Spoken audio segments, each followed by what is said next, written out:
আদম আলাইহিস সালামকে সমস্ত ফেরেশতারা সেজদা করেছেন কিসের জন্য? এই জ্ঞানের জন্য। মানুষ জান্নাতে যেতে পারে, জাহান্নাম থেকে বাঁচতে পারে কিসের দ্বারা?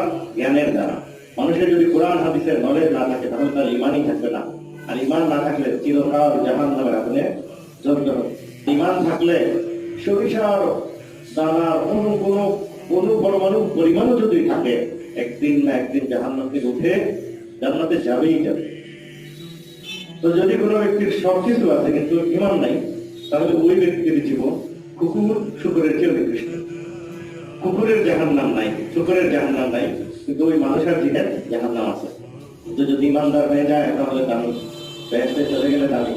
এই ইমান এত শক্তিশালী যে এই ইমানের এত পাওয়ার হাদিস শরীফের মধ্যে আছে যে শেষ জামানায় শুধু আল্লাহু আকবার তাকবীর, লা ইলাহা ইল্লাল্লাহ আল্লাহু আকবার তাকবীরের দ্বারাই